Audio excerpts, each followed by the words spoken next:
Oh yeah, he got here.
So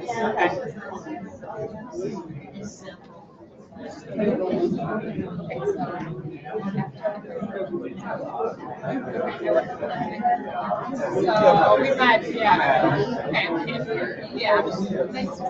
Kim was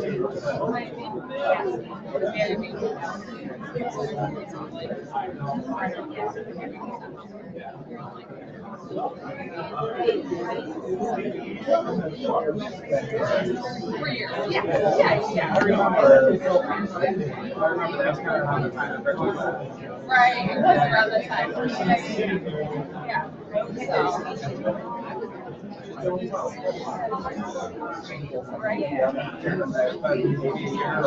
Yeah. It's been kind of a crazy. It's been traveling quite a bit. Yeah.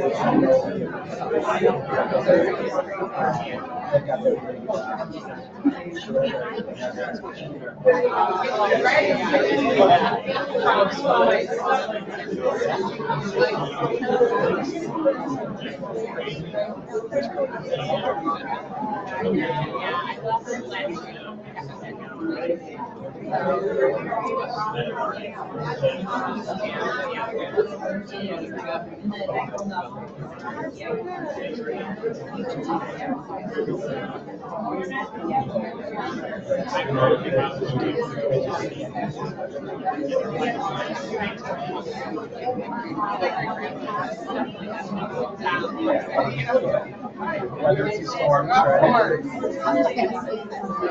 You're not going to see it. So that's open.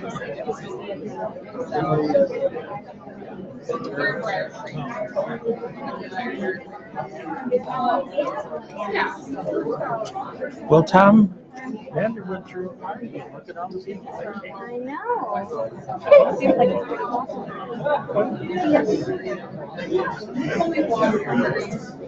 Covering it on Instagram. I don't do any of this. That's okay. It's okay. Thank you. What you can do. My mother, I'm the person.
Oh, yeah.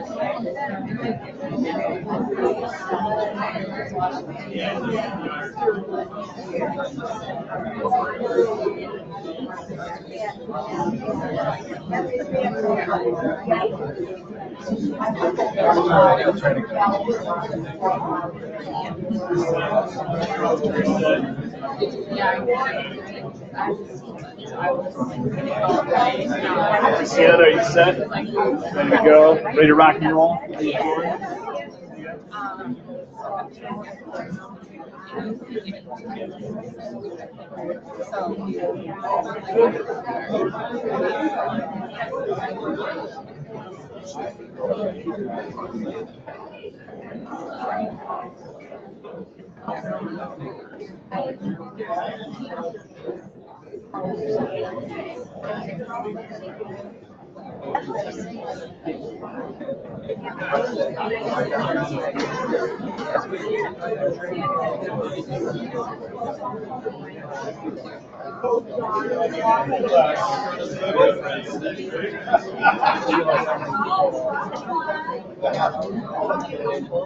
Good evening, everybody. Thank you so much for taking the time out of a beautiful summer evening to come talk about land use here in Munster, Indiana. Real quick, three housekeeping things. As you can see, we're getting some more chairs in here, so bear with us. The air conditioning is as low as we can go. We're going to try to get it even lower. I know it's warm in here. In the meantime, we've got, I believe, unsweetened iced tea, lemonade, and some water in the back to cool you off. So bear with us. Rare is it that we get this many people in here, so this is going to generate some body heat. So why are we here this evening? We're here to talk about land use. We're here to talk about the zoning code. Before this evening, how many people, show of hands, know what a zoning code is? Oh man, these are some well-educated citizens, my friend. You are in for a good time. So, if you know what a zoning code is, you know that it reflects the community's will and what they want their community to look at. Our zoning code has not been looked at seriously in a very, very long time. So, it is a good practice to have a conversation with the community that you serve and say, hey, is Munster still looking like what you want it to look like? If there's things you like, how do we keep that and make sure we keep it safe and accentuate the positive? If there's things that we think, yeah, maybe, I don't know. Well, this is the forum to have that conversation. So how do we go about having that conversation? Well, that's a heavy lift. So there are firms throughout the country who do this every day, probably 7 days a week, right? Right. So we went through a process. We interviewed many of these firms, and we landed with the Town Planning and Urban Development Cooperative out of Franklin, Tennessee. They are here tonight, and I, without further ado, will not steal any of their thunder because they are smarter than me. Great, thank you. So thanks for coming tonight. Wow, I haven't looked in the back of the room. This is great. Okay, so hopefully everybody can hear. The good news is that nothing on the screen is vitally important for you to see. So if you can't see all the way from the back, that's okay. Mostly tonight we're just talking. There are a couple of seats up here in the front if anybody's dying to get closer. I'd be happy for you to move up. So, so my name is Brian Wright, and I'm the principal of Town Planning and Urban Design Collaborative. And I have with me a couple of my team members. Becky Timmons is up here taking notes, and Bill Wright is here, who's a land use attorney. And I am a planner by trade. And so we go and do zoning codes and comprehensive plans and all sorts of things related to planning all over the country. So we're a consulting firm, and so we get hired by cities and towns and villages and all sorts of municipalities to help people figure out where you're going and how to get there. Now, the thing that's interesting is when we come to town, we don't know much. So tonight, this is like the second night of the process for us. So we've been talking with some people, we've toured around the town, and so we're literally said, you know, hey, before we really start the process, come in and talk to us. So it's very early, so if I seem like I don't have all the answers, it's because I don't. We're just at the beginning. So what I want to do tonight is go through a quick presentation. You know, as I mentioned, we do plans and zoning ordinances all over the country. And one of the things you're going to find is the end result of this will be a document that even the average citizen who has nothing to do with development or zoning or isn't a planner or anything else, something you can pick up and understand what it says and what it's all about, unlike most zoning ordinances throughout the country. And so these are actually covers of some of our documents, and the inside of the documents are also equally compelling. So I don't know if anybody looked at a zoning ordinance before. It's like not super exciting to read, right? So we'll do our best to make zoning sexy for you. Our approach is to really focus on partnering with you because you know this place in a way that we never can. You know, I'm not that far away. I just flew in here. We were working on a project in California. That feels like 1,000,000 miles away from Franklin, Nashville, where I live. Here you guys are, you know, it's like an hour flight on Southwest direct to Chicago. It's great. So, but you'll know this place better than we ever can. And so we have to partner with you, and we bring our national experience and expertise, and you guys actually are the local experts. And so we count on you to be part of our team as we go through this. But we're, you know, you guys are the experts. We don't have, you know, a dog in the fight, as we say. We're an impartial third party, and so we really just come with open eyes, open ears, and a blank slate to help you guys move forward. So I think you'll see that as you go through the process with us. Now, because this is zoning and zoning is so fun, we're going to have a little pop quiz here. So just shout out if you know the answer. How many zoning districts does the town of Munster currently have? Anybody have any ideas? 15? 50? What did you say? 50. Okay. All right. So the answer is 13, including there's some stuff called PUD and TOD, right? So 13 zoning districts, which is actually not very many compared to a lot of cities and towns. They tend to have far too many, more than they need. So you'll start to see, they have a zoning district, let's call it B1 for bakeries and B2 for bakeries. So B1 has bakeries that make donuts, and B2 has bakeries that make bagels, right? What's the difference in a bagel and a donut? Not much. They both are, baked goods with a hole in the middle. But some towns and cities feel like they need to make a special zoning district for it. In which case, your zoning map ends up looking like some sort of confetti, art piece. So that's why it's important to start to understand these different zoning districts, and we'll be looking at those in more detail. So, when was Munster's current zoning ordinance adopted? Okay, there you go. Those in the back who couldn't see the screen. When was it adopted? So, 1985. That's the last time, not adopted. That was the last time that you updated it, and that's a long time. A lot has changed since 1985. I wanted to have some really fun pictures in here for you. We had a picture of Tom when he was a baby. He was, I think, born then. And so it's amazing though. So think how much has changed since 1985. Preferences, tastes, all sorts of things. So it's important. It's time to start looking at it. Now, this picture is really interesting. This is what I like to think about when we're talking about zoning. We're saying, hey, we're going to revise the zoning ordinance. We're going to fix it up, clean it up, make it great, make it easy. A lot of times, people in the community feel like they need to learn everything there is to know about zoning. And so they feel this pressure on them. So they pull out the zoning ordinance for the first time in their life, and they start trying to read it, and they say, oh my goodness, what does this even mean? I don't understand. And then a draft of the document will come out, and you'll feel the same compulsion to look and read every line and all of that. You can do that if that's your thing, and that's awesome, good for you. Most people won't. And so what I say is, it's like when you get on an airplane, right? You need to know a few things. You need to know where you're going.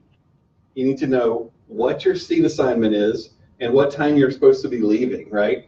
The rest of it, you trust that the pilot and the co-pilot know how to fly the plane. You don't need to pull out the manual and learn how to fly the plane just in case, right? So this picture is funny because it's like, are these guys, is this plane crashing, or are they just, banking in for a landing because they know what they're doing? And so there will be times as we go through this, as you're, feeling like, I don't know about zoning, I feel, like this is, more than I can bear.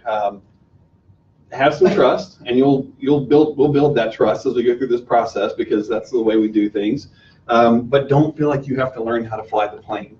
Just know where you want to go and know where your seat is. So we need you to come and participate and give us your feedback through this process. So one of the things that you may have noticed is the idea of this livable Munster. Now, that said, this is a great place. This is a livable place already. And so what we're looking at is, how do you protect and enhance that livability? What does livability mean today that it maybe didn't mean in 1985, for instance? And so we're talking about, high quality development and, looking at some of these other things that are, elements of livability and building off of what you already have. Now, let's talk a little bit about zoning specifically. So this will be your first introduction if you aren't familiar with zoning, but zoning is set up to implement a comprehensive plan, and you have a comprehensive plan, the 2010 plan, and it's a long-range policy document, and it establishes the vision for the town.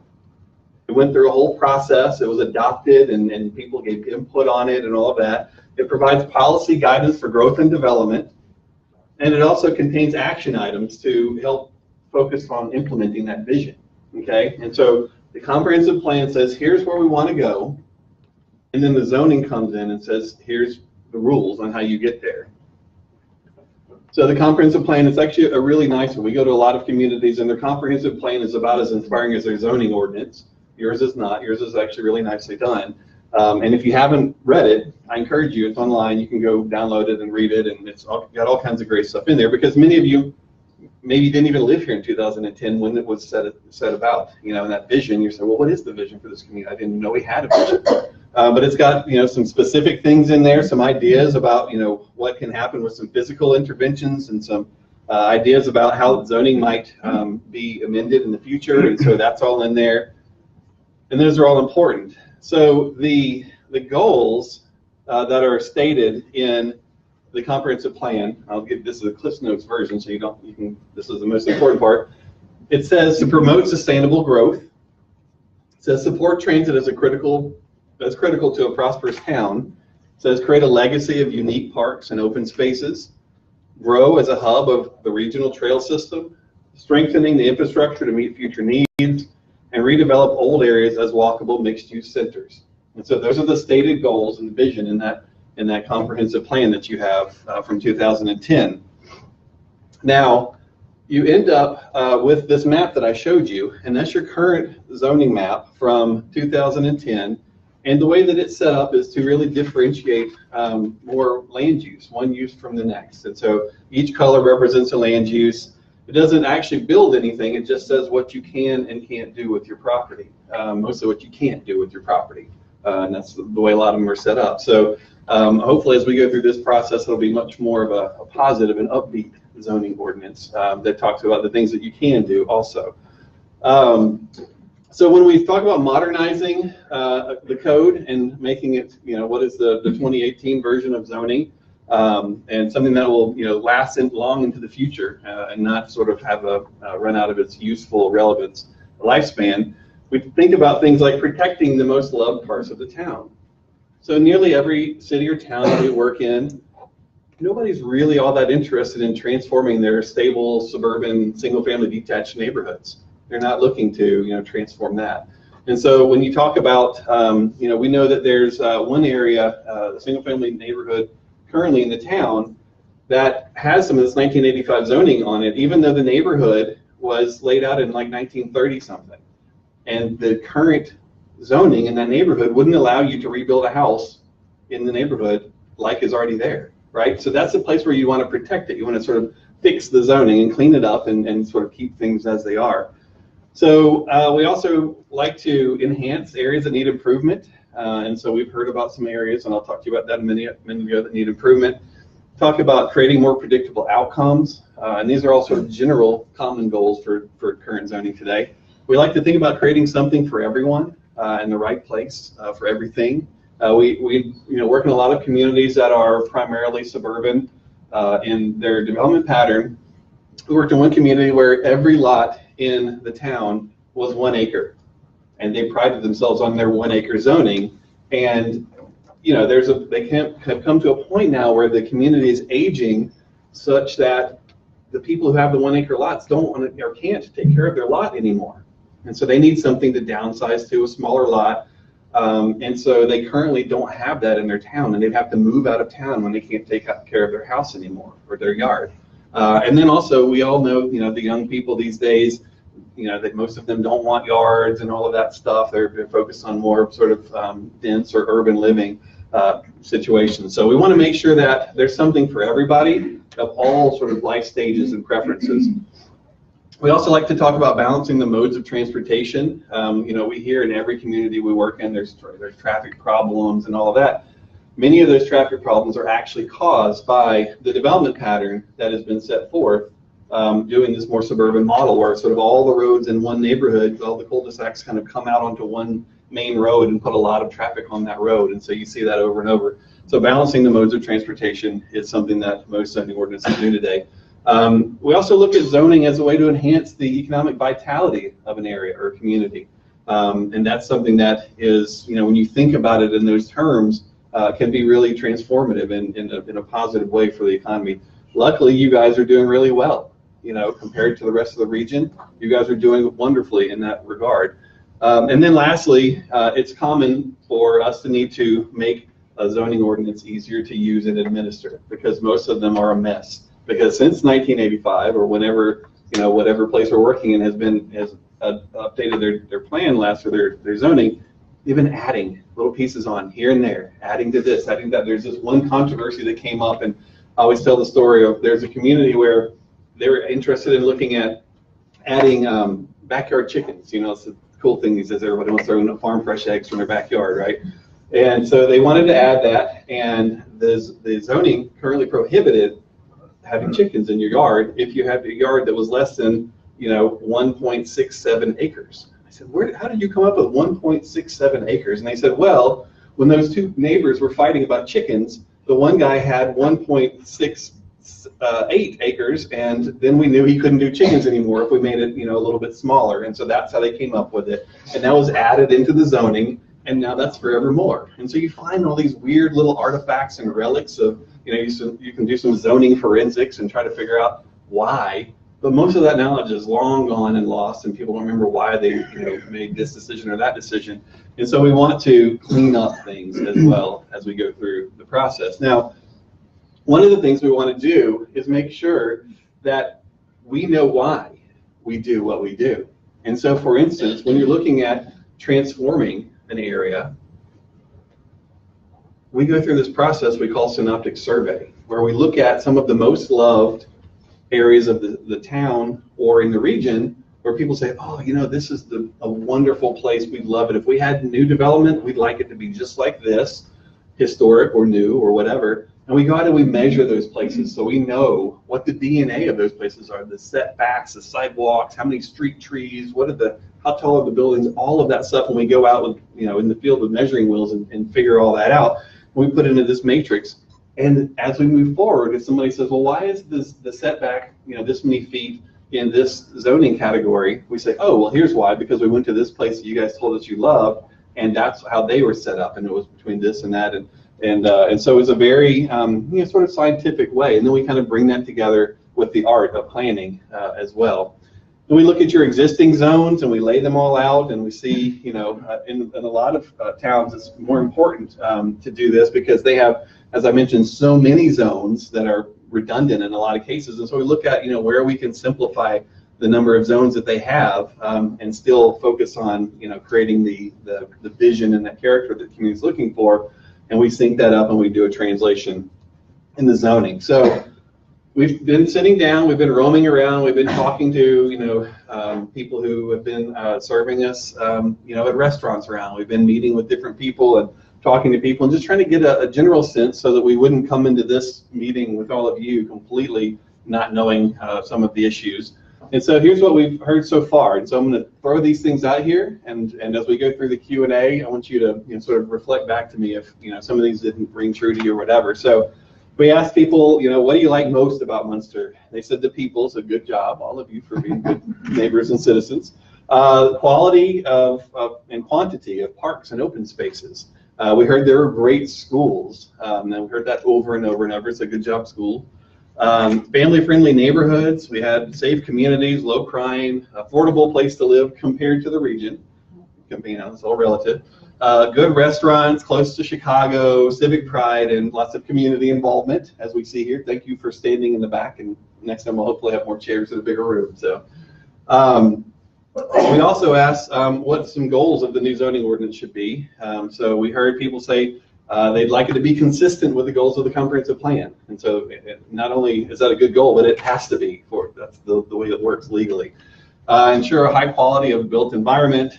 Distinguish Munster from the neighboring communities so that you actually can tell, when you've left one place and entered another. And so you guys have been working hard already to do that and having high standards for development. We've heard about people suggesting there's redevelopment in the north end of the town, accommodating transit urban development if train stations are built, being clear and predictable and user-friendly, enabling high-quality mixed-use development, making it easy to administer. I'll come back around. Reduce subjectivity in the review and approval process. That was the thing we heard over and over and over. There's too much subjectivity in the process, and I think that we're going to figure out some ways to help with that. And then simplify the development review process because it's quite a gauntlet that people have to run through. And then most importantly, what we do here can't be what we do in California or Maine or wherever else. It has to have the essence of Munster. It has to be the Munster code.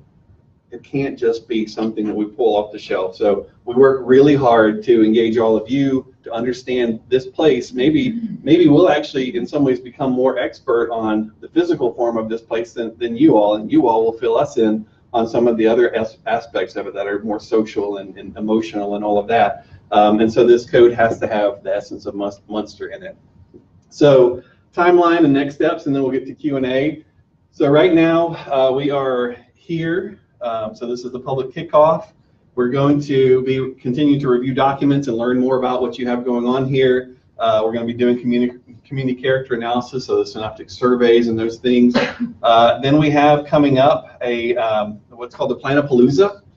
So that'll be July 26th through the 30th. And the Planapalooza is a time when we'll bring our whole team here and really start working on this in earnest. And you'll be open to all of you. We'll have presentations and meetings and events to talk about the technical aspects of coding, and where we can all sit down around the table instead of just in this sort of theater style format. So it may be a big table, but that's okay. And then we'll continue on. At some point, we'll generate a draft of the ordinance, and that will go through a process of review. Staff will take a look at it, make sure we haven't sort of missed the mark and done anything crazy. And then a public draft will be released, and then it'll go through the official adoption and review process, where you guys will come in here and give comment on it and all of that. So it's all that we're doing right now is in addition to the normal process. All of this Planapalooza and these kind of meetings, it's in addition to that. And so it'll be hopefully robust for you. Oh, so here, yeah, Planapalooza. So the thing about Planapalooza is it's not going to be just your average, sort of planning meeting that's boring and you wish you were doing something else. Not that it's like that here, but some places we've heard that's what planning meetings are like. So there may be pie, pie social, or this was a chocolate and wine party we had in a place that had a winery and a chocolate shop, and sometimes there's bouncy houses, and then when you're in Colorado you have rock climbing walls, and who knows, and then there's also times just to sit down, if you don't like getting up in front of people or talking in a technical meeting or whatever. The whole our office, our workshop will be set up and open, and you can the lights are on. You drop in, and you come hang out, and you sit down, one-on-one, two-on-one, however you are most comfortable. So we want to make sure there's a multitude of opportunities for people to be able to engage in however they're comfortable and kind of meet you all where you are. So there is currently the town webpage will have information. It'll be kept up to date. As well, you can go and look, here it is, so Zone Munster, so tinyurl.com/Zone Munster, and then there will be a Facebook page and Twitter feed as well to keep you all up to date, because we want to make sure that, one, you all know what's going on, and two, we can keep the information coming out, as we, if you had to miss a meeting or whatever, you'll be able to catch up. We're recording here, so I think is this being sent out Facebook Live, so people hopefully are home. Hello, everybody at home watching live right now, and you can go watch it when you go home if you missed something. So now this is the time when we just chat. So the rules are that I'll sit here as long as you're willing to talk to me, and I do have a flight to catch at 11:30 tonight, so that's okay. I have a lot of stamina, and we can drive fast. But do we have a second mic? Okay. So Tom, you want to run this around as people have questions and as we move forward. So one of the things that I'd like to know about as we're looking around is, what are some good examples of development in the region? So if you think of places where you say like, oh, if we got some new development, I'd like it to be like this. First of all, you have to assume, you have to bear with me and sort of assume that the growth does happen. The growth will occur. Short of people purchasing property and putting it in conservation, those kinds of things, and those are options, obviously. But assuming growth will occur, what type of growth would you like to see? What are some good examples for us to go look at? And then also, is the development in the community that you're getting now, or for the past, however many years, is it accomplishing the community's vision? Some of the vision or the goals that you may have just heard for the first time tonight from the comprehensive plan, or maybe just your own personal vision of what you would like things to be. And then, hopes, dreams, fears, aspirations. One of the things that I've been hearing a lot about, and it was mentioned really quickly there for a second, is we've been hearing a lot about the train concept. What about that? And so, the thing that's interesting about this zoning is that whatever we do here can't be dependent on that, because it's not in our control as to whether or not it happens. I don't have I'm literally just learning about this, so I'm new at this. So bear with me. I know many of you have thought a lot about the train, right? So as we go through this process, like the project we're just working on in California, all anyone wanted to talk about was water. And so it took a while to sort of get through the water discussion to move on to actually talking about the rest of the project. And, we almost missed that opportunity because there's such focus on water there. That was a big issue. So, we're happy to, talk about it insofar as related to the zoning, but hopefully it won't, become the only thing we talk about tonight. I think probably some people are going to talk about other stuff. So, anyway, with that, who wants to start first? You had your hand up a minute ago. Let's get something clear real quick. Hold on a second. He had his hand up first. Let's get something real quick. Have you been instructed? Oh, they can hear me. Yeah, I think he needs a mic on. Have you been instructed?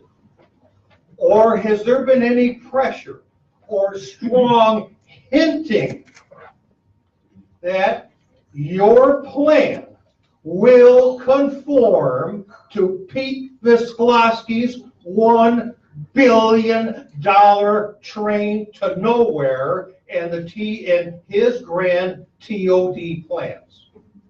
I don't even know what you mean. Good. All right. Congressman Visklowski is going to put in a $1 billion. It's going to be a $1 billion train to nowhere. So that's the train discussion. That's the train to nowhere, if it ever gets built. Got it. And in order to finance this thing, he's got to take the older section in the northwest corner of town, those beautiful brick homes that were built post-World War II, that many of them are still solid. A lot of them need to be junked, but many are solid. And their plan is to take that area and the associated area of Ridge Road, scrape it off, and take a clone pattern, a clone image, or how you want to say it, of Bronzeville, Chicago, and duplicate that in Munster. So we have 6 Bronzeville. It's a subdivision or some kind in Chicago. We'll Google it. Yeah, whatever it is. And 6-story buildings, canyons on Ridge Road, no cars because we have to be sustainable, so you're not allowed to have cars, which means everybody has to walk. It also means no church. So is that, okay, thank you. So anyway, but I just want to know if there's any hinting going on or any pressure going on telling you that we want your plan to conform with the great vision of the great Pete Visklowski. No. Thank you. Did you, so one thing, so you said the train thing I'm hearing about, the TOD is the northwest? It's on the north end of town, North end. and from, well, you'll find out where the Monon tracks are at. That's where it's going to go, on the old Monon line to Holman Avenue. And they want that whole entire area scraped off and then rebuilt in the vision of the great, wondrous Pete Visklowski and all his Republican homies. Believe it or not, he's got Republican homies. Thank you. Thank you. All right, so train to nowhere, I think we got that. We heard it's also sidewalks to nowhere. Don't forget the So we've heard about some of that, so there's one more over here. Pete Visklowski. He's a congressman. Homies. Hi, I have 2 questions. One, you talked about the attributes of Munster, Indiana, and the people from Munster. I'm a little confused. You said this is your 2nd time here, and I'm assuming people from your firm have been here a few more times? No. Okay, so if they haven't, how did you get those attributes? They did seem a little nebulous to me. So then, if that's the attributes you got from the people of Munster, can you explain to me a little bit how you're going to do your surveying and your studies? Are you going to have ethnographic studies, qualitative studies, to get this information from people so that it's not just people who stop in? Are you going to be sending out surveys? How are you going to do this so you get a little bit of the old from people who've been in Munster for many years? I live on the north end of Munster in the Wicker Park Estates, and I've been in Munster since I've been in 6th grade, so many years. I'm 56, so I've been in Munster off and on all my life. So I want to be old, but now I've come back and I'm new again. There's a lot of new people, and so there's a lot of new ideas. Yeah. And there's a lot of people who haven't been here as long. So I think there's a lot of mixing views, and I want to make sure we don't get just old ideas and we get new ideas. Right. Thank you. So I think that's very important. And then my second question would be, what were the priorities you were given from the town council when they came in? What were the 2 priorities or 3 priorities you were given for this? Sure. As a second question. I'll do my best. I have a bad memory, but I think I've got it. Well, you're studying. So the first question is, how many people have lived here for 40 years? How many people have lived here for 20 years? How many people have lived here for 5 years? How many people have lived here for 1 year? So that's how we do it.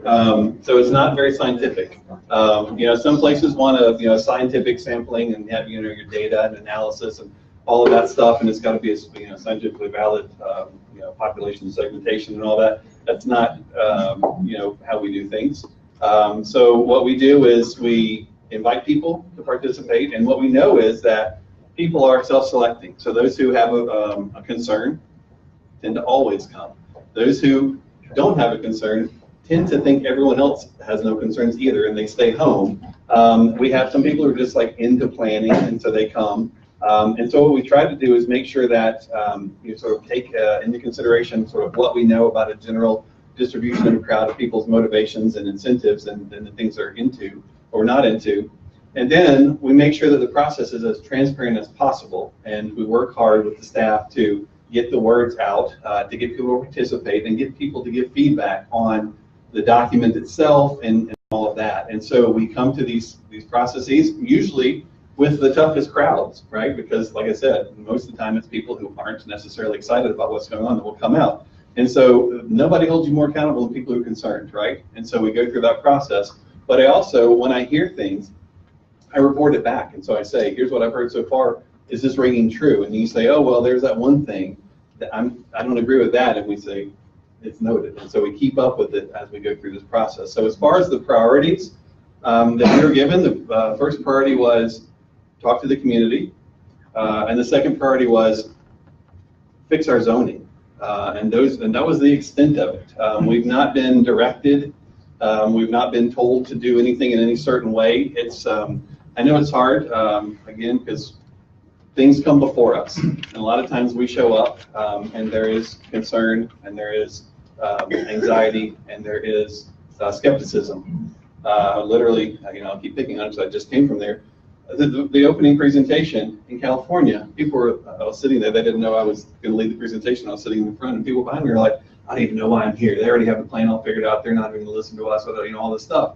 And so I was like, gosh, what happened before I got here, And so every community has that story. And so for us, we don't get direction in that way. That's just not how we operate. Because I can't come and talk to all of you and say, hey, we're having this genuine and transparent process. Please come and participate, knowing that I've got sort of secret instructions and priorities, things I've got to do. That's not who I am. I can't be disingenuous. And I think as you get to know me more as the time goes on, this is the first 20 minutes, and so I get it. You don't know who I am, and I could just be making all this up. And so just bear with me, and then if you find me to be saying something or doing something that seems to be disingenuous, call me out, and we'll go through this process together. So, next.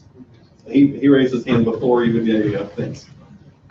I'd like to comment on what you just presented. I think it's very, very important to have a representative sample from the town and to do everything you can to eliminate selection bias, because that can give you a very, very unbalanced perception of what we think as a group. And going back to 2 slides that you had, they were mostly text. The first one was an assessment of the town's priority or what the town liked, and the second slide was the town's what they were looking forward to. The second slide, there were some things that were very suspect on that slide, considering the group in this room, namely the TOD, the Transit-Oriented Development, point in the middle of the slide. I would be very interested to have a poll of the people in this room to see if this group agrees with that point. And then just a comment about the questions up there. The middle one about new developments. Something that really, really peeves me about this town is traffic. the Calumet Avenue, the railroad, 45th Avenue. I know that there's a plan to do an overpass or underpass or something there, but the developments that are going in just south of 45th Avenue and just south of the railroad tracks are adding more congestion. That is a nightmare intersection. So in your process of rezoning, if you can do something to alleviate some of the traffic congestion, that would be very much appreciated. Yeah, that's a good point. So what I'm hearing you say is that at least one of those things, where some people said something about TOD being a good positive thing. It strikes me as odd. Right. And that's why I also then sort of projected to you guys. I haven't heard it yet directly until just now. I've read it online and things, so I know that is not the only sentiment for sure. Absolutely. So that goes on the list. Now we've actually heard it in person. So the traffic stuff, a lot of that is again, that development pattern kind of came before us. But as we go through the process, we can look at, and again, this is a zoning ordinance, but there's a certain amount of planning thinking that goes into it. And so the zoning can only do so much to deal with traffic, but insofar as it can, and insofar as we have it in our ability to think about planning and maybe helping with some of those things, I think you'll see that that's going to be important to us as well. Because in the end, yes, maybe your growth may be inevitable and all of that, but it doesn't have to make this place unlivable just as you're growing, right? So we need to figure out how to grow in a way that enhances or at least continues on with the current level of livability. Who's got the mic? There's one up here when you're done. Yeah, then get up to her. Yeah. Hey, thank you for the presentation. I love being in Munster. I've only been here 5 years. But many of the things, the attributes you put up there, they resonate with myself and my family. And just to go back to 2 questions ago, those didn't come out of nowhere because I know you had some preliminary discussions and conversations. Maybe you can elaborate on that to give people comfort that, yes, in fact, you're not coming in blind. You actually have had a number of conversations. Yeah, so I think over the past day and a half, we've had 16 meetings, 16 sort of sit downs, and basically we've talked with elected and appointed officials, we've talked to city staff, we've talked to, different stakeholders, the hospital group called. Thank you. So, those kinds of groups and people that have, spent the most time focusing on this. Now for us, those are my least favorite part of this because they're one-on-one. But when it comes to the elected and appointed officials, I really find it important to sit down with them one-on-one instead of just as the group. Because I don't know how it is here, but I'm sure it doesn't happen here. But a lot of places we work, they kind of have, there's like these 3 always kind of have the same idea, and these 2 always have the same idea. And so we like to sort of individualize them, and then also just really have those one-on-ones where people can just say like, I don't even let town staff sit in, so they can say like, oh, that Tom. I don't know if you guys know Tom. He's great. He's the planner here. They can say like, oh, that Tom, he's such a pain or whatever, So I want that unfiltered. And nobody said that, by the way. What I should have said was they could say flattering things about him and he wouldn't be embarrassed. That's what I mean. But anyway, so we just like to get that unfiltered. So that's kind of where, and also we just talked to like random people servers and when we get out and oh, by the way, I hope that I get out of here in time to go grab a burger at Choop's. So just help me out with that. So what do you call that? Crust around the edge, the fringe or crust? Anyway, it's good. So you, yes. I was going to bring up the traffic too on Calumet, and it starts on the expressway. I live on the north end right there, and it starts on the expressway and goes south, so that's really a bad thing. The other thing is, I don't know if anybody told you, but we had a couple of floods. I saw a picture of a river walk, so you want to maybe keep that in mind. I heard about where that. My house was flooded, so. One thing I really like about Munster is the park, Centennial Park, and the walking path around the lake, and the fish and the ducks. So I find that to be a real nice thing about Munster. Yeah, it's beautiful. Oh, one more right next to you. That's easy. While we're talking about traffic on Calumet Avenue, I'm under the impression, and so maybe other people are too, that when we do this realignment of 45th, Calumet Avenue was gonna go under the railroad tracks so that there wouldn't be any more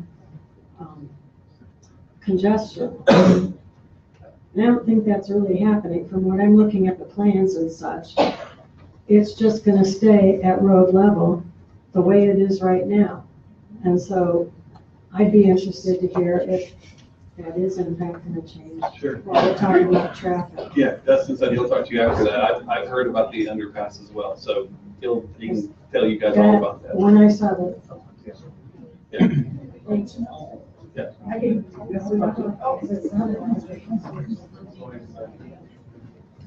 Who else? Got one way in the back. And then over there too, Tom, on the other side of the room in the back.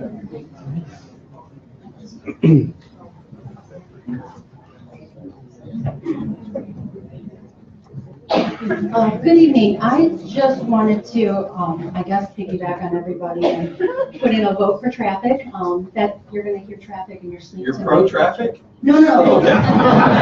Put in a vote about the Yeah. traffic. I think, kind of answering some of the questions that are on your slide, some good examples of development in the region. I think if you take a place like Valparaiso, Indiana, and what they did was revitalizing the downtown district, 180 degrees. What they did down there is great, and they made it a very community-centric place. And Valparaiso is sprawling in comparison to Munster.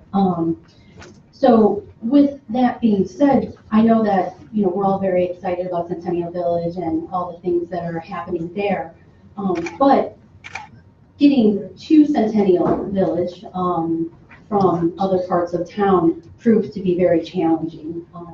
And I know the town is working to address that through overpasses, working with the train system and things like that, but there's not a very non-vehicle friendly way to get there from other parts of the town. So it would be nice to see connected bike paths, connected walking paths, and other ways for foot traffic to get there. Yeah, that's it. Thank you. Thank you. Appreciate it. I'm over there. She's right there. There you go. You gotta get your exercise tonight, Tom. Hi, I've been to Franklin. It's an amazing downtown. I love, the walkability of all the shops and restaurants, and I think that that's something that would really add to our community, kind of piggybacking off the Valparaiso idea. It's so nice because not only are there shops and restaurants, but there's a park for kids to, do water. There's an area for ice skating in the winter, and there's also like a place for music. I think some kind of, venue that would cater to like year-round music would be fun in the area. And then also in Highland, we have a community center where people can go walk when it's not nice outside. There's classes that are offered. I think all of those things would bring something to our community that would be really nice for people of all ages. Great, thanks. You got all that? Okay, so we got one here. You've gone already, so we'll come back to you. So, you got some back there? Good evening, sir. My name is Jim Valan. Lived in town as a homeowner for about 40 years. And more of an observation question. And I've probably grown as much about anybody. But isn't it kind of ironic that as much as we all complain about the traffic, we all drove here? We have a walker at the front, but there's always a different point of view. The town lot is full. And I'm one of them. There's a bunch of us that are poaching parking off of a medical building across the street. So I guess what sometimes is said is, it's okay for me to drive, but I'm against everybody else tying up the traffic. I wish He said it, not me. Maybe that's a sign that we have a nice town. That a lot of people live here, we're all here, and we're just out living life. Yeah. Maybe it's more, depends on how you look at things. That's all I've got to say. Great. Thank you. So the interesting thing about that, the traffic and sort of the overall impact is what I'm learning is that many of you are, you're sort of talking about the person sitting next to you, like you said, but you're also talking about the people who are going to and from adjacent communities who have no interest in stopping here. They're just passing by here. And so as we go through this process, when you consider making the traffic less of an issue for yourself, you actually are making it more convenient for everyone else to continue to come through. And so just look at Atlanta, right? Atlanta thinks, oh, yeah, we've got Interstate 85 coming through. We'll add a lane, we'll add a lane, we'll add a lane. You keep adding lanes, they keep filling up. It's amazing. They never have enough lanes. And so one of the things, it seems counterintuitive, but one of the sort of, best modern practices thinking about transportation and traffic these days is to actually make things less convenient. And so people coming to and from will actually start going around a different way, and now you can have your roads back, right? And so it's not a proposal, I'm just telling you something that people do elsewhere. So it's something to think about, and it's important. And at a minimum, what we can do is focus on making the experience that you have while you're having your slow flow through your wonderful town even more wonderful. So as you look left and right, you're seeing something besides maybe just auto-oriented sort of strip malls and those sorts of things. So things to consider. Yes, so you, I'm terrible at calling on people, by the way, so there's a new one there. Okay, so here's the mic up there, so we're gonna work its way back, and then back to you again.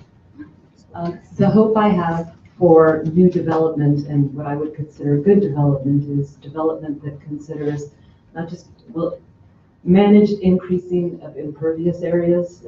People referenced the flood, but a sensible approach to development uses good best management practices. It thinks about stormwater. So that isn't just something that's left only to the town, and that incorporates, say, the Little Calumet River Basin Commission. We have an agreement with the Hammond Sanitary District. To what extent will our remodeling of our zoning rules kind of allow for those concepts to be considered, or is it something that we have already in the comprehensive plan that we'll address? But it seems like a zoning is the vehicle to solidify that, to make sure that we have sensible development, that we're able to handle these more significant storm events that people don't think about now, but when they do happen, they'll be thinking about that. Sure. Yeah, when it comes to stormwater and being sort of good stewards of water and things, in places like this is not as important as when, like, we're in California and they're like, it's been 6 years of drought, what are we going to do? We're running out of water. But when you have these storm events and it causes flooding and damage and people, have losses, it makes you start thinking, like, maybe we need to treat this a little differently. So generally what we find in most communities where they think that's important, the idea is to focus on allowing things to happen, right? Instead of necessarily mandating that they happen. A lot of times, and in the end it's up to the community to decide. I'm just telling you this is what tends to happen. The citizens think, yeah, of course we should deal with stormwater in a sustainable way, and then we start looking at what are the additional costs to do that.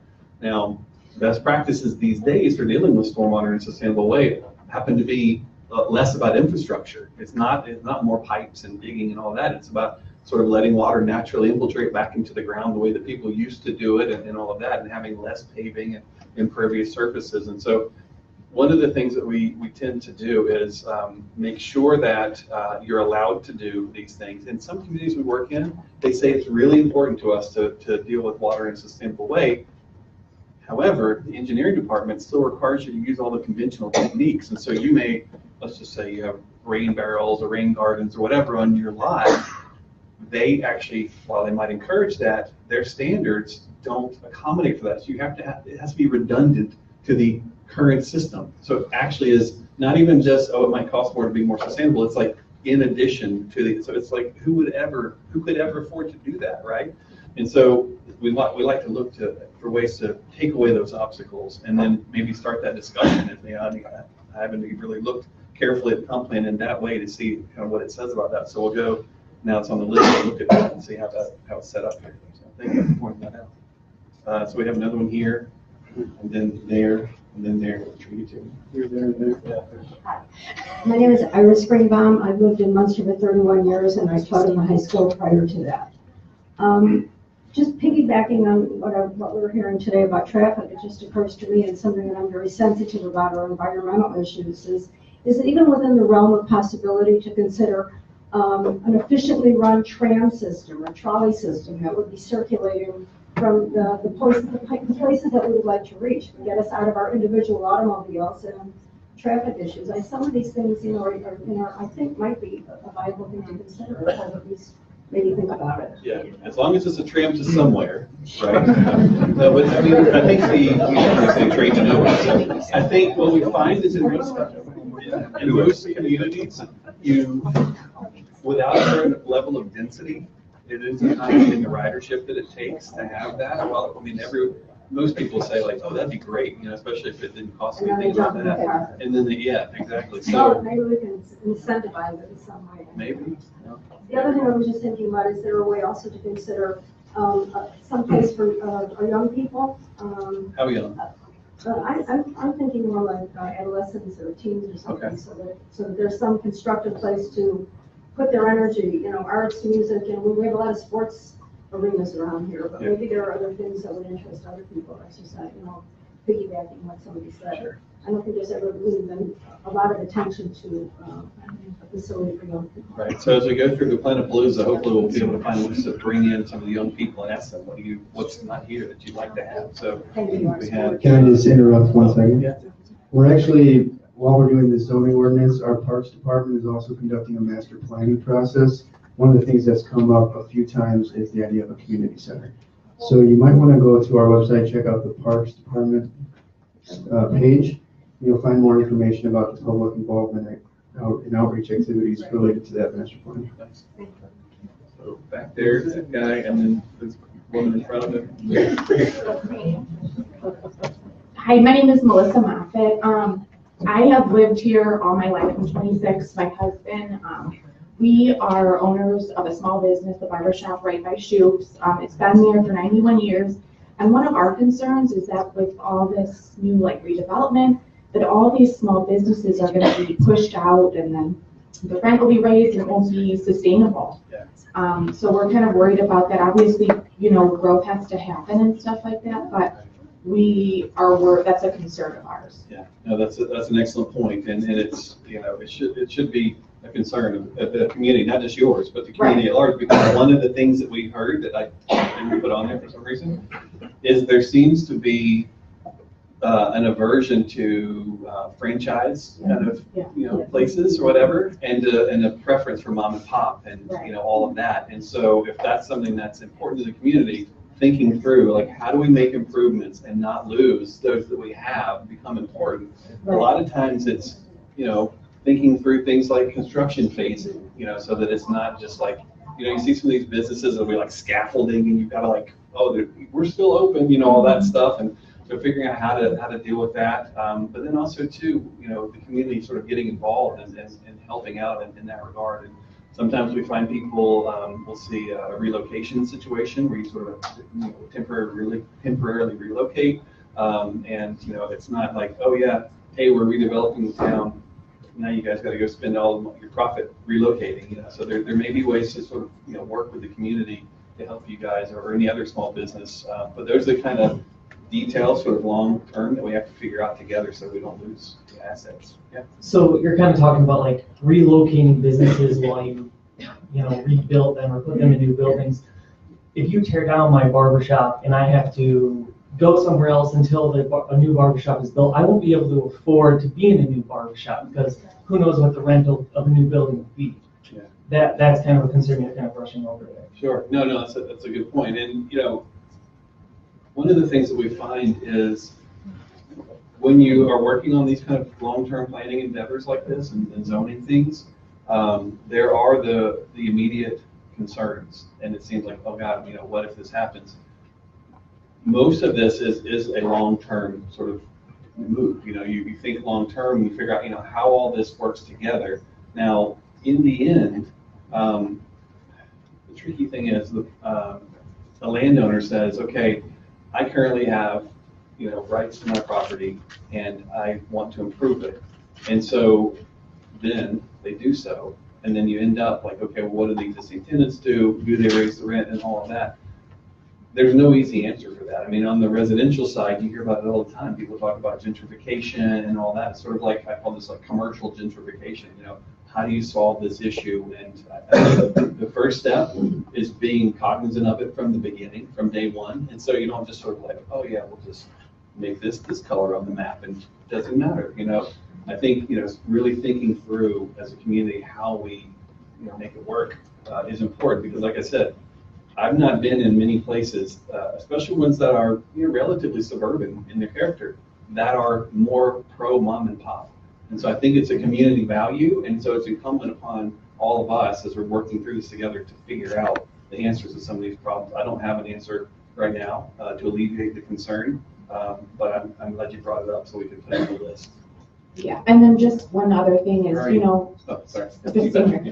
So many like fast food and chain restaurants, like over and over. That's all we have. Yeah. So that's another big concern. Yeah. It's, like McDonald's, Burger King, KFC, everywhere. So that's another issue. We've heard, thank you. And the guy right behind you, there you go. So your question was good examples of development in the region, and the parks are great. Last week there was a presentation by the Parks Department, and I knew there were some new playgrounds that were put up recently. I didn't realize how many there were, so my kids and I actually have quite a few to go visit. They're all brand new now, which is great, and that community center was brought up last week at that open house as well. So that's a great thing. Another great thing, my wife and I, we walked to dinner the other night at the new Centennial Village. That was pretty great. So I like that that development. I'm hopeful for the rest of it. Does the code also include parking spaces? Yeah, it'll have parking standards and all of that stuff in there. So your next question is the new development accomplishing community's vision? So there's another development that went in where the old carpet store used to be, and there's a Panera Bread. There's some other restaurants there. Again, some familiar restaurants from everywhere USA. But I don't go to any of them, and it's not because of the restaurants, actually. It's because of the parking situation. I have a small car. I don't know how an SUV would even fit between the lines. So I know that Munster has a parking standard of how many spots per square footage of a building. Double it.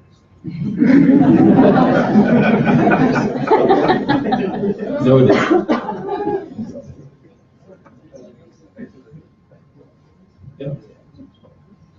I totally agree with the parking comment. The only reason I put up with it is because I like Chipotle. So I live in LaFleur. I walked to Centennial, so that's how far I walked. I've got a couple of comments and a question. One thing I really do not want to see, especially along Ridge Road in the potential transit-oriented development area, I do not want to see an emphasis on retail. Highland already has Munster beat a million times over. They have Hammond Shopping Plaza with basically every store that you could really reasonably want to go to, and then Amazon's killing everybody. So I don't think that we need a strong retail presence in Munster unless it's a lot of small, maybe mom and pop shops. Also in the zoning plan, maybe not a good example of new development. The Monon Trailhead is fairly new in Munster. It's just south of Ridge Road, right along the bike path. I hardly ever see anyone there. I live just a little bit southwest of that. Almost nobody's there. The fountain is almost never running. You can only run during the summer months. And I think that was basically a waste of money. So in terms of zoning, I would like to see non-ornamental things considered. And then a question, when you talk about growth, what kind of growth are you talking about? Are you talking about population? Because I just consulted the almighty Google, and Munster has a population around 23,000. If it is in terms of population growth, what is the goal? And if it's not in terms of population growth, then what kind of growth are you talking about? Yeah. I don't know, what do you want? I think we're pretty landlocked. 21,000? we're pretty landlocked. I don't think there's a lot of potential, and traffic has come up several times, more people, more traffic. Yeah. Yeah, so he said that if you didn't hear when he lost his mic, he said that you're kind of landlocked. If I heard correctly today, and those, correct me if I'm wrong, anybody, that the region is maybe losing some population, is that accurate? Yes. Okay, so most towns and cities, that would freak them out. Some citizens would say, hey, that sounds good. Yeah, less cars on the road, right? Or whatever. So I think that as a community, you guys have to decide what that means to you. It was funny, this thing we were doing in California. They 15 years ago decided that they wanted to grow by 20 whatever to 44,000 people from 22,000 people. They picked that number. It wasn't 46. It wasn't 43. They 44,000 people. And they allocated density, number of units on certain pieces of property. They're very, very specific. That's very unusual. In the end, you tend to think about, well, we need growth to sort of provide all the things that you guys have talked about, all the new parks and all the wonderful things and all of that. All that stuff requires, people to fund it. Used to, I was looking at the historic maps of the town, and the thing that's really interesting is when you look at it, long before any of you were here, there was a little crossroads and maybe some farms here and there, and they grew, and they said, this is awesome. We got 2 more people. We're almost there. One day we'll have an opera house. It's like they see people coming as a way to accomplish their civic goals. Now we can have a town hall. Now we can have a fire department. Now we can, all of these kind of things. And so as you look at growth, you have to just consider sort of what the economic benefits and maybe costs of living, quality of living costs are. And so moving forward, that's kind of where that vision comes into play. Assuming we need to grow for the benefit of us being a sustainable community, not environmentally sustainable, but financially sustainable, and we can keep providing you all the services that you love and the reasons that you moved here, and those great schools and all of that stuff, then let's determine what that growth is going to look like and make it awesome, right? And distinguish ourselves like we talked about, not just because we've got stone and brick and the other people have whatever else they have in the nearby towns, but because the quality of the built environment is like the experience of being there is so far beyond. And you go from one place to the next and you're like, now we've just gone into Munster. Because I was getting the tour, and I don't mean to hurt anyone's feelings, but I was getting the tour, and they said, and there's Hammond, and there's whatever the next town over is, and I was like, where? Right? I couldn't tell exactly where that line was. I was like, I see, they use vinyl on their Captain D's, and you use stone or whatever, And so, like, those are the kinds of things. Like, I know you guys have worked really hard to set yourselves apart, but you can do more and kind of keep moving in that direction. Setting yourselves apart is so amazing that no one can even begin to come close to you. And all their real estate ads are going to say, within viewing distance of Munster. Within walking distance of Munster. Within driving distance of Munster. So, yes. Yeah, thanks. I want to add to what Christian and Melissa said. I also own a business on Ridge Road. Best haircuts in town, by the way. I need one. Who comes to me for breakfast in the morning. I'm Top Tier Nutrition on Ridge Road. Munster resident my whole life, and now myself as a homeowner. I bought my first home in Munster. So I live on the north side of town, and my business is also there, so I'm double impacted by all this. But I have a question. Is there going to be some form of mandatory code for the facelifts of Ridge Road? Because that comes with a heavy price. And heavy, I mean 5 to 6 times. So the amount of rent I pay where I'm at, if I wanted to go to the brand new Centennial Village, literally 6 times the rent. Yeah. So either it's not plausible. So the only sustainable business model for those places are franchises. Other ones will be busy because something new, everyone jumps on it. But I mean, you saw in Highland, I don't know if you saw, but even the big franchises now are already folding after 2-3 years because it's just not sustainable. So if my rent quadruples, now you got a vacant space and my mortgage is foreclosed. So That's my concern. Yeah, that's a great comment. And, you know, it's a weird thing because when we're talking about like rents going up and things, as you improve things, it's like this weird dilemma of like, do we want things to stay worse or be better? We all, you know, all want them to be better. I don't think that's a fair assumption. I don't think you can say it's worse or stay worse. I think there's a middle ground. Well, assuming that there was some benefit of doing, you know, sort of changing or doing the development, I guess. Well, recently, like last year when I was open my business, Munster changed and they wanted all of the awnings to look the same color, which was really good. It cost a couple, you know, maybe $500 per unit. Right. That's it. They didn't have to knock down the building. They didn't have to mess up traffic on Ridge Road. It was, hey, we want all of these black signs to be unison. I'm talking about the mall with John's Pizzeria, the Door Store. That's actually 3 separate owners. It's me towards the nail salon, it's one. And now all of ours, if you travel down Ridge Road, we're all unison. Right. Logos, but black awnings. Very simple, it looks sharp, and we didn't have to knock anything down. No, that's a great point. I mean, for me, there are so many things. Well, for instance, you know, sort of post-recession, people had to think about development differently, right? And there's been so much thought put into how to make improvements that are high impact, low cost, right? And that allow for mom and pop. Because now, you know, I don't know if you guys saw, but sort of, I think this past Christmas, sort of Main Street for the first time overtook the shopping mall, and sort of, you know, mom and pop, you can say that. And so that's where everything's going. And everybody knows that, you know, when you're doing it, when you're an independent business, mom and pop, non-franchise, and all of that, you're sort of always on the razor's edge trying to figure out how to make this work, how to make it work. And so if somebody does something that sort of throws the, you know, ecosystem out of, you know, balance, then you have those losses. And so how do we figure out those kind of things? It may be, I don't know, I'm just spitballing here, but maybe there's like the mom and pop district, you know, and you let it be a little cooler and funkier, and, you know, because like mom and pops, unlike franchises, can be funky and kind of cool and different and, you know, weird, and it's better, you know, than having something that's so corporate and branded and all that. You know, when I go into a franchise place, it kind of doesn't have the same appeal, the same vibe, you know. And so maybe the mom and pop district can be that sort of funky district. I don't know. I just totally made that up on the spot here, but I'm trying to think creatively. Oh yeah.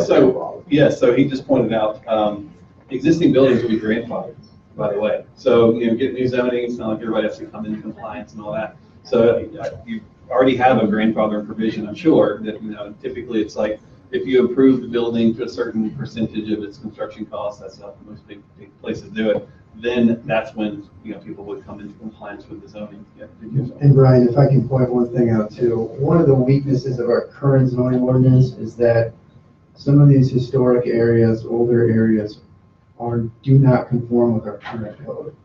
And so one of the charges we've given them is take a look at some of these older areas and figure out how we can rewrite the code so that it actually reflects what's on the ground.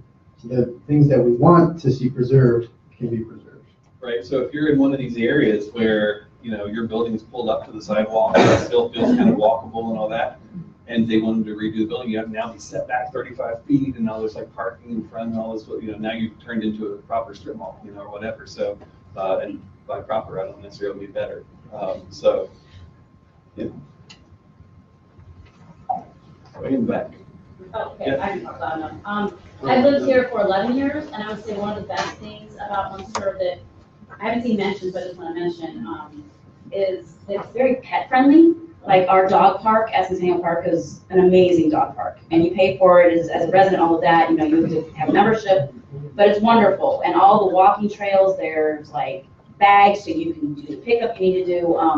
I have seen communities where they end up changing up where parks can't even take your dog and walk them. So I've seen communities where they kind of shut down the whole pet thing. I just want to mention that's one thing I love about Munster right now is it's very pet friendly. So I don't know if that comes into play when you guys are zoning, but I would hate to see that part taken out or ignored. Great, thanks. Yeah, right there behind you. There have been a couple of articles written in the paper about changing our code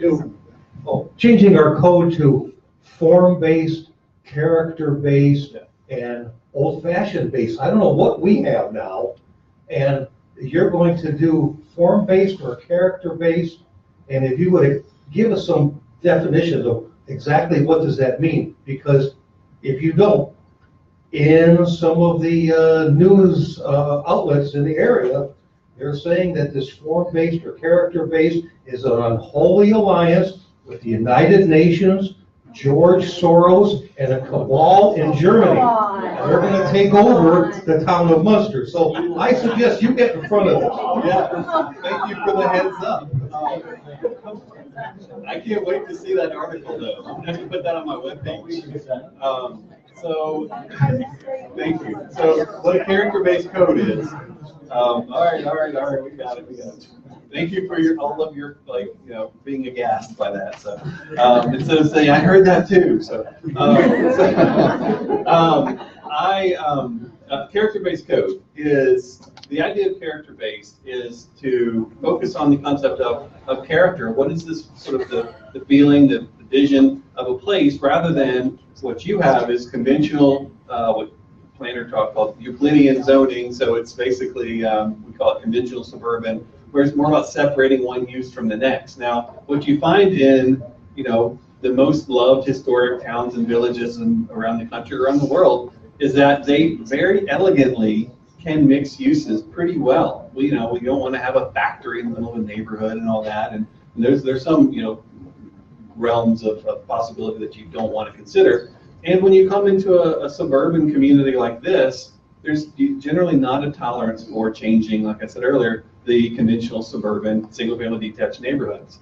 And so really what you're left with the character-based component is where you want to see, transformation occur, where you're looking for maybe some of these corridors that people are saying, are too suburban or not walkable enough, and they want to be more mom and pop friendly, or if you don't have much vacant land, as somebody pointed out. But as redevelopment occurs, some of these suburban uses you have are very gluttonous when it comes to how they use a piece of property. And so you'll see all over the country, shopping malls. The conventional shopping mall has died. Most of them, but they have these massive seas of parking.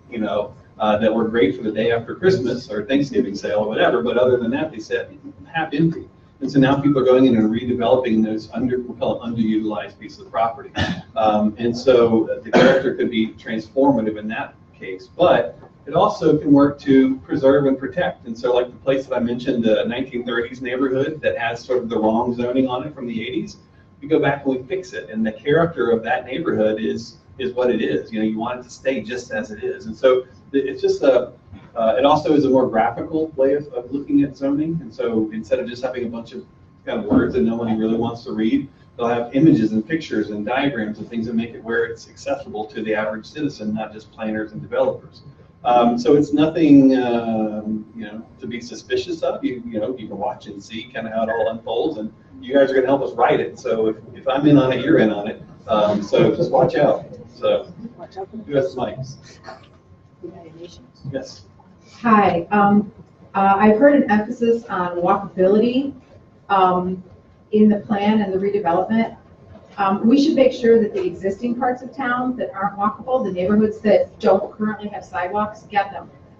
So that kids who don't have buses could walk to their schools. So that might be a small transformation you might like in an existing neighborhood, making it more walkable than it currently is. Is that fair to say? I reserve judgment on everything. Okay. I'm just trying to reflect. Yes, so here and then in the back, John. Well, part of your analysis as you go through all of this, make recommendations on forming TIF districts. For example, like what we're talking about on Ridge Road, if you define, we want to preserve the businesses, but I guess we should kind of ask the question, right? Because that kind of spurs a different kind of development. So is that going to be also considered? Yeah, we won't be making recommendations about that type of thing. You may, let's say for instance, you wanted to transform somewhere. You may down the road say, okay, in order to transform this, we need to use this tool or that tool, whatever the case may be, in order to accomplish that goal. But part of this isn't to be making sort of those economic development recommendations. So. I just wanted to quickly bring up, nobody's mentioned, and you should definitely consider this. The Munster Performing Arts is something that's really big and unique in Munster. And it's something that maybe as you're thinking about the character of Ridge Road and what it is and to call them mom and pop, they're really probably more of a business than mom and pop. But we do have a big arts community here, and it's something that should be considered. I know Highland's trying to take on some of that, but I think we probably have a bigger leeway in that and a bigger start than they do, and we should probably capitalize on that. Nice, thanks. Yeah, I've been admiring your, I don't know how you guys feel about it, but your public art that I've been seeing around town. So most communities that are more suburban like this don't focus on that stuff, so good for you guys for doing that. So we have one here. Who has the mic?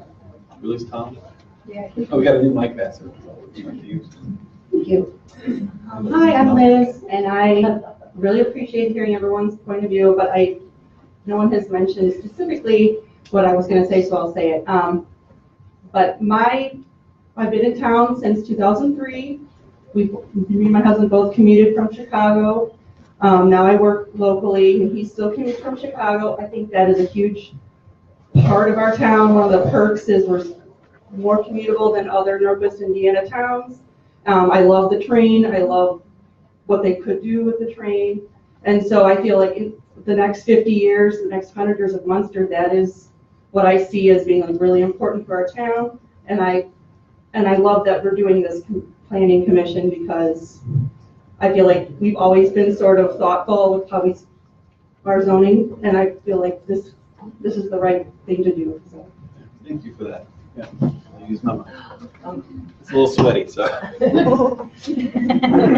Aspirations, it piggybacks on the previous comment about the arts. Why not an arts district? We have the Center for Visual and Performing Arts, but it serves some purposes. For example, theater productions that are smaller.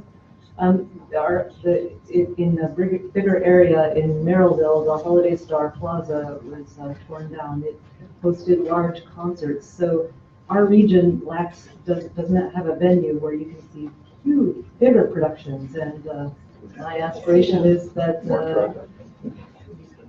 Munster consider an arts district. We have a Northwest Indiana Symphony Orchestra, and the orchestra is forced to divide which serves Lake and Porter County, and it has to play in venues that are in churches in Merrillville, and so it kind of has to piggyback, which personally as a patron there, I think it's a little embarrassing that we don't have a concert hall. And I know there are universities that have built different halls, but it's not the capacity to serve an audience. They draw an audience of 1,200 people, but for Munster to distinguish itself from, say, Highland or Hammond, I think that's a possibility. Great, thanks. Yeah, and one thing, if you guys are interested in some of these transformative concepts, in Carmel, Indiana, Carmel. I didn't say Carmel. I know I just came from California. I know better. So they have a wonderful arts district that they actually created from scratch. They made it. It was public-private partnership with the city and all of that. Now their arts district, because it was so successful, has been really expensive rent.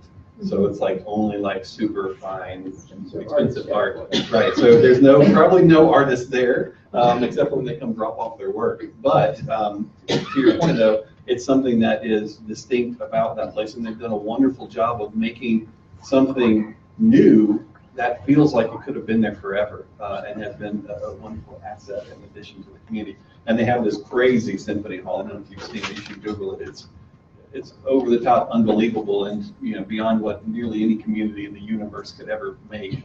But it's really cool, and it's been a big asset.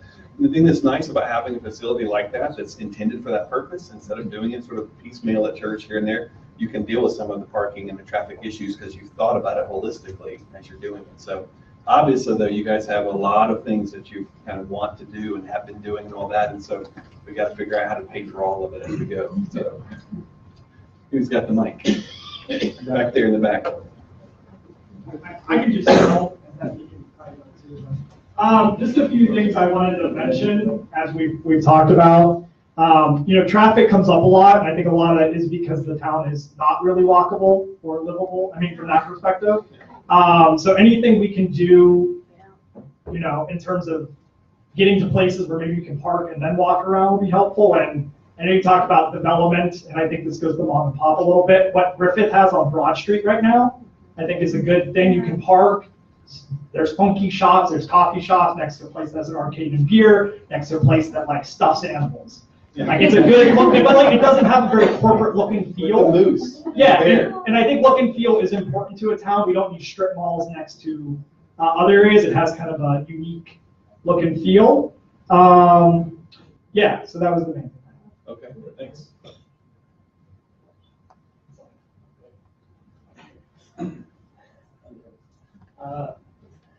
I'd like to call to your attention that Munster has succeeded and excelled with its existing zoning ordinance, basically because it's made up of neighborhoods and neighbors. I look around the room and I see neighbors, I see business owners whose businesses I go to. And in order to, first thing that comes to my mind when I hear rezoning, I think of R1's neighborhoods are going to be converted to something that they're not by people who don't live next door to me or on my street or in my neighborhood. They will not be. And then somebody with deep pockets whose only motivation is corporate profits comes and buys the property next to me, knocks it down and puts up Starbucks. Yeah, they won't do that. Throwing that out there.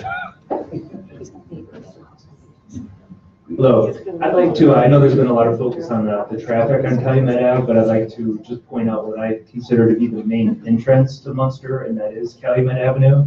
I think a lot of us commute to the city, friends and family out of town. You flew in, that was certainly your first image of coming into Munster, and I don't feel that it's very representative of the town.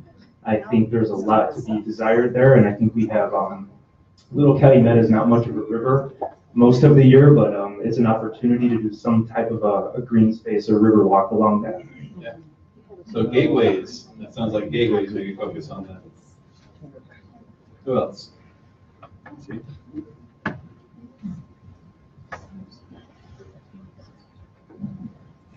I just had one point about some terminology that you use in the presentation, and I think it can be kind of confusing. I didn't say city, did I? No. Okay. It's the use of the term region. Okay. I think earlier in the presentation, you mentioned that Munster had, one of its pluses was a relatively low cost of living in the Chicagoland region, true. Yeah. But the other use of the term here locally of region is like the Calumet region, and it would be one of the higher cost of living in the Calumet region. So, I see it up again there. What are good examples of developing the region? So you really need to make sure you nail down what region you're talking about when that comes up in some of these discussions. Yeah, thanks. See, the locals are the experts. Right here in the front. Thanks. We'd like to go to Chicago, we just don't He said we like to go to Chicago, we just don't want them coming to us. So. Okay, we got like 2 more minutes. Just a quick something to keep in mind. Munster's got hospitals and doctors and that kind of development is pushed in that. We owned a business for many years in town and sold the building, downsized, but wanted to stay in town to keep a smaller business going. Light industrial, I guess you would call it.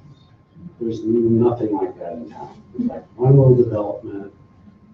So I think there is a need for that as a zoning place and small businesses, 3,000 square foot shop space is definitely needed. Yeah. So some industrial needs and real and complete communities tend to have industrial. We were working in a community recently and it was weird for me because normally we're saying, yes, a real community has industry.